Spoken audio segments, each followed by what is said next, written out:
Blessed Sabbath to the world, especially from Germany to Ghana. I send my greetings, my Sabbath greetings. Reading with Laura Celestina is not so easy, but I try my best. Introduction.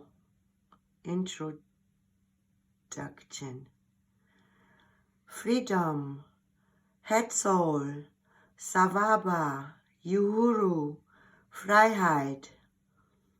Men, women, and children throughout the length and the breadth, the measurement of Africa, repeat the slogans of African nationalism, the greatest political phenomenon of the latter part. I Google latter part. It means nearer to the end than to the beginning. The greatest political phenomenon of the latter part of the 20th century. Never before in history has such a sweeping fervor for freedom expressed itself in great mass movements which are driving down the bastions of empire. This wind of change blowing through Africa, as I have said before, is no ordinary wind. It is a raging hurricane against which the old order cannot stand. The great millions of Africa and of Asia have grown impatient of being heavers, miner of wood. The great millions of Africa and of Asia have grown impatient of being miners of wood and drawers of water, and are rebelling against the false belief that providence, care of God, nature, and spiritual power created some to be the menials of others. In this century, there have already been 2 world wars fighted on the slogans of the preservation of democracy, on the right of peoples to determine the form of government under which they want to live. Statesmen have broadcast the need to respect fundamental freedoms, the right of man to live free from the shadow of fears which cramp their dignity when they exist in servitude, in slavery, in poverty, in degradation, discretion, and contempt. They proclaimed the Atlantic Charter and the Charter of the United Nations, and then said that all these had no reference to the enslaved world outside the limits of imperialism and racial arrogance. But in the course of fighting for their own freedom, they had, like Abraham Lincoln, in fighting America's Civil War, enlist the aid of the enslaved who began to question the justice of their being dragged into wars for the freedom of those who intended to keep them in bondage. The democratic explanation of the words statesmen came under the critical examination of the colonized world. Men and women in the colonies began to regard them as deceptions. Clearly, they were not to have universal application.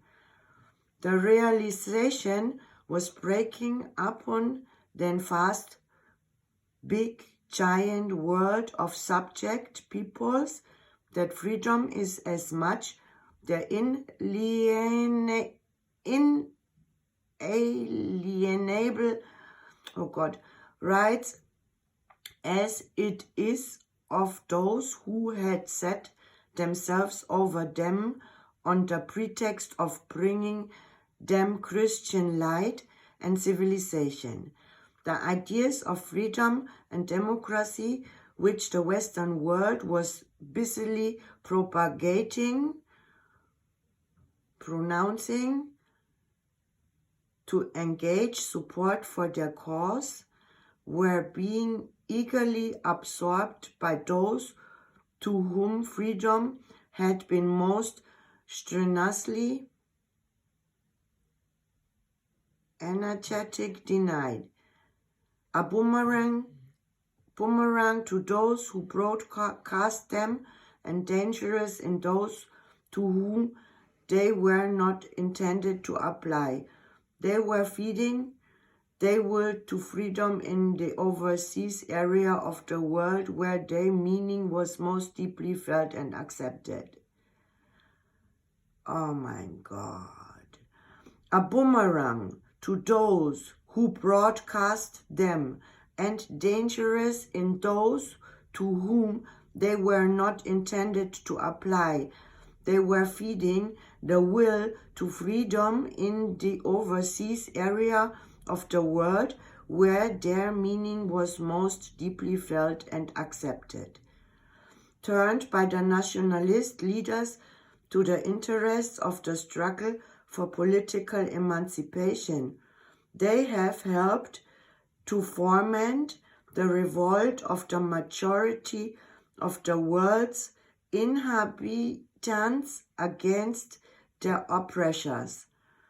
Thus we have witnessed the greatest awakening ever seen on this earth of suppressed and exploited peoples against the powers that have kept them in subjection. This, without a doubt, in the most significant happening of the 20th century. Hence,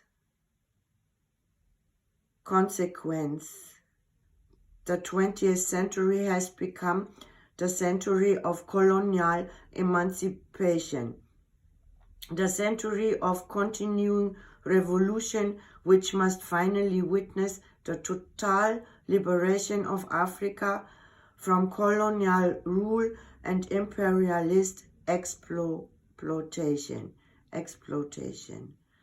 Benefit. The independence of Ghana in 1957 opened wide the floodgates of African freedom. Within 4 years, 18 other African countries achieved independence. This development is the unique factor in world affairs today, for it has brought about significant changes in the composition of the United Nations organization and is having a momentous impact upon the balance of world affairs generally. It has resulted in an expanded world of free nations in which the voice of Africa and of the reborn states of Asia, Latin America, and the Caribbean will demand more and more careful attention.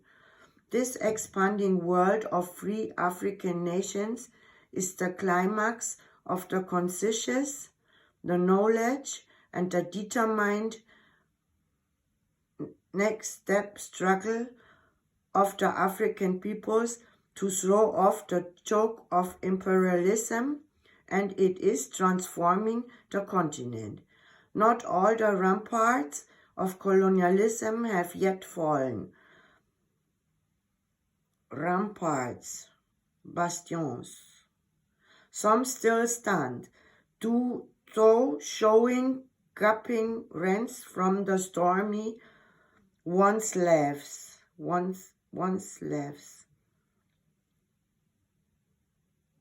that have been made against them. And we, who have battled our way to independence, shall not stand quiet until the last stronghold of colonialism has been laid to the ground in Africa. For we have dedicated ourselves to the attainment of total African freedom. Here is one bond of unity that allies troops, united military, free Africa with unfree Africa, again. Here is one bond of unity that allies, the Alliierten, the united military, free Africa, while unfree Africa, as well as all those independent states dedicated to this cause. My party, the Convention People's Party, fervently upholds as an unquestionable right the burning aspirations of the still subject peoples of our continent for freedom.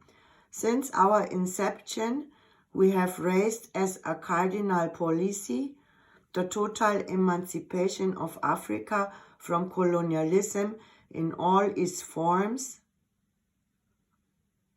To this we have added the objective of the political union of African states as the securest safeguard of our hard-won freedom and the soundest foundation for our individual, no less than our common economic, social, and cultural advancement. In my autobiography, and to some extent also in another book of mine, where the title is I Speak of Freedom, I tried to show how and why the struggle for independence developed and succeeded in the 10 Gold Coast. My purpose now is to trace briefly the African background and the effects of centuries and colonialism on the political, economic, and social life of Africa as a whole, to place developments in Ghana in the broader context of the African Revolution, and to explain my political philosophy based on my conviction of the need for the freedom and unification of Africa and its islands. The following are the islands of Africa. First, Canary Island, Gran Canaria, Tenerife, Las Palmas, Faro, Fuerteventura, Lanzarote, Spanish, Cape Verde Islands, Sankt Antonio, São Tiago, Portuguese, Madeira with Selvagans, Portuguese, Archipelago, Portuguese, Los Island, Guinea, Fernando Po, Spanish, Príncipe, Portuguese, Sao Tome, Portuguese, Annobon, Spanish, Ascension,